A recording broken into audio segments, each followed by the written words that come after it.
Picture a commercial airplane. Chances are it was built sometime in the last 20 years. Maybe the last 10. You board it, you trust it, and you never think twice about its age. Now picture a military bomber still flying combat missions today. A plane whose blueprints were drawn up before your parents were born. A plane that first took off in 1952. A plane the United States Air Force still relies on right now, today in 2026. That bomber is the B-52 Stratofortress. And the real reason it's still in the sky is far stranger than budget cuts or Pentagon bureaucracy. The B-52 was designed to end the world. That is not hyperbole. When Boeing engineers began sketching it in the late 1940s, the Cold War was young. The Soviet Union had just detonated its first atomic bomb, and the United States military needed a plane that could carry a nuclear weapon deep into Soviet territory and bring its crew home. The B-52 was that plane. 8 engines, a wingspan of 185 feet, a range of over 8,000 miles without refueling. It was the most powerful conventional aircraft ever built when it rolled off the line, and it made its first flight on April 15, 1952, the same year Queen Elizabeth II was crowned and the Korean War was still raging. Your instinct right now might be to file that under interesting history. But here is the thing that should stop you: the Air Force currently plans to fly the B-52 until 2050, maybe beyond. That means this aircraft, this specific design, will have been in continuous active service for nearly 100 years. No commercial jet in history has come close to that lifespan. No car platform. No naval vessel. Nothing in the modern military inventory even approaches it. So the real question is not why the B-52 is old. The real question is why nothing has been able to replace it. The answer starts with something aerospace engineers call the paradox of over-engineering. When a machine is built to survive the absolute worst conditions imaginable, nuclear shockwaves, extreme altitudes, intercontinental distances, combat damage, it ends up being so robust that it outlives every machine built after it to a more reasonable standard. The B-52 was not designed to last a decade. It was designed to survive the apocalypse. And because it survived everything else too. Consider what the B-52 has actually lived through. It flew over 126,000 sorties in the Vietnam War, dropping more conventional bombs than any aircraft in history. It was central to Operation Desert Storm in 1991. It flew combat missions in Afghanistan for over 20 years. It has been used to launch cruise missiles, carry experimental hypersonic weapons, and test technologies that did not exist when it was designed. Structural engineers who have studied the airframe say the aluminum and steel in the original design was so conservatively specified, so deliberately overbuilt, that the cells themselves have decades of structural life remaining. The bones of the plane are still good. Aerospace historian Walter Boyne, who spent decades documenting American air power, has argued that the B-52 represents one of the most successful engineering investments in military history. The reason, he wrote, is that the airframe became a platform, a chassis, onto which entirely new systems could be layered generation after generation.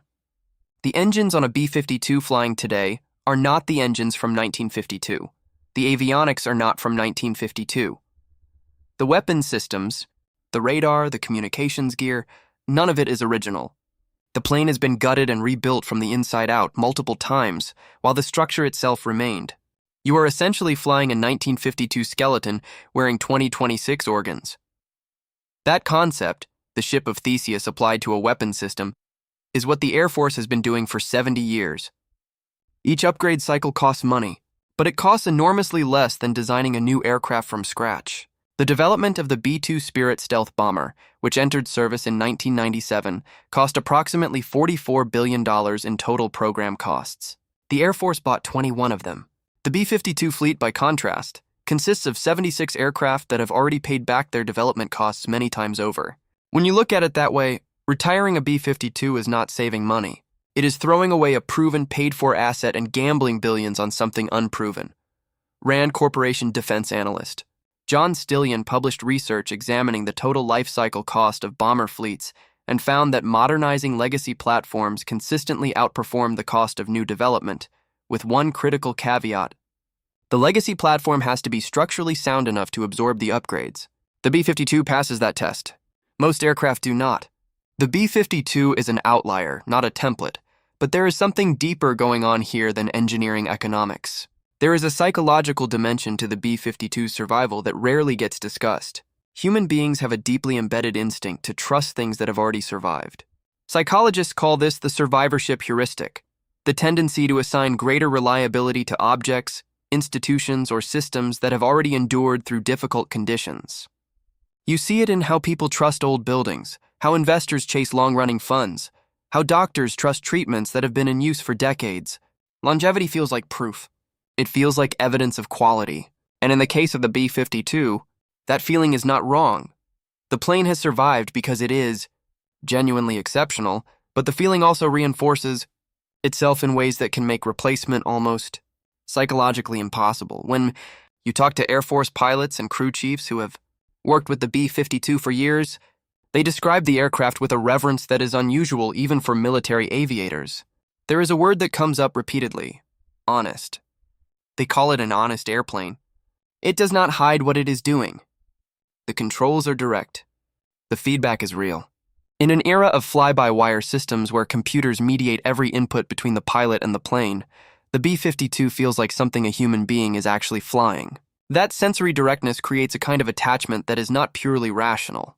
It is almost emotional, and it makes the idea of replacement feel like loss rather than progress. The Air Force does have a replacement program underway. The B-21 Raider, developed by Northrop Grumman, is the next-generation strategic bomber. Stealth, advanced, built for the threat environment of the 2030s and beyond.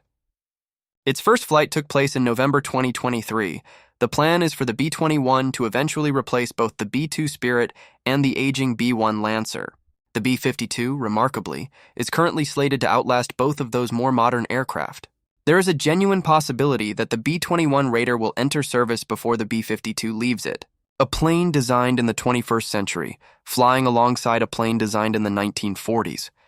Not because the Air Force lacks imagination, because the B-52 has simply refused to become obsolete. There is a final irony buried in all of this. The B-52 was designed to deliver nuclear weapons. That is its original purpose. That is what the engineers were thinking about when they drew those blueprints in Wichita, Kansas, in 1948. But the nuclear mission is now largely handled by intercontinental ballistic missiles, weapons that need no aircraft at all. The B-52 survived the obsolescence of its own primary mission. It pivoted. It adapted. It found new roles in conventional warfare, in precision strike, in power projection, in things its designers never imagined. The plane outlived its purpose and found a new one. You use things every day that were built for a world that no longer exists. Your habits, your intuitions, your emotional responses, they were shaped by an environment your ancestors navigated, not the one you actually live in. The brilliant and strange truth about the B-52 is that this is not a flaw. Sometimes the things built for an older, harder world turn out to be exactly what the new one needs. The bones hold. The structure survives. And 70 years later, you look up and it is still flying.